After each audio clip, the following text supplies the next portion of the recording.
America అధ్యక్షుడు Trump టారిఫ్లపై ఏమాత్రం తగ్గడం లేదు. ఆ దేశ సుప్రీంకోర్టు హెచ్చరించినా డోంట్ కేర్ అంటున్నారు.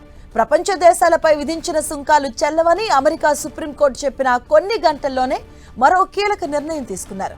అన్ని దేశాల నుంచి అమెరికాకు వచ్చే దిగుమతులపై తాత్కాలిక సుంకాన్ని 10% నుంచి 15% పెంచారు. అమెరికా సుప్రీంకోర్టు ధర్మాసనం తీర్పుపై ఆగ్రహాన్ని వ్యక్తం చేసిన ట్రంప్ సెక్షన్ 122 కింద కొత్తగా 10% గ్లోబల్ టారిఫ్ ను విధించారు. ఇందుకు సంబంధించిన ఉత్తర్వులపై శుక్రవారమే సంతకాలు చేశారు. అయితే ట్రంప్ తన నిర్ణయాన్ని పునఃసమీక్షించి గరిష్టంగా 15% వరకు పెంచుతున్నట్లుగా తాజాగా ప్రకటించారు. ప్రపంచ దేశాలపై విధిస్తున్న 10% సుంకాన్ని 15%కి పెంచాలని నిర్ణయించారని, ఇది తక్షణమే అమల్లోకి వస్తుందని తన సొంత సోషల్ మీడియా ట్రూత్ సోషల్లో పేర్కొన్నారు. ఇక దశాబ్దాలుగా అనేక దేశాలు అమెరికాను దోచుకుంటున్నాయన్న ఆయన రాబోయే కొద్ది నెలల్లో చట్టబద్ధంగా అనుమతించదగినటువంటి టారిఫ్లను అమల్లోకి తీసుకొస్తామని తెలిపారు. సెక్షన్ 122 ప్రకారం అమెరికా ప్రెసిడెంట్ గరిష్టంగా 15% వరకు సుంకాలు విధించవచ్చు. ఇక ఈ సుంకాలు 150 రోజుల వరకు అమల్లో ఉంటాయి.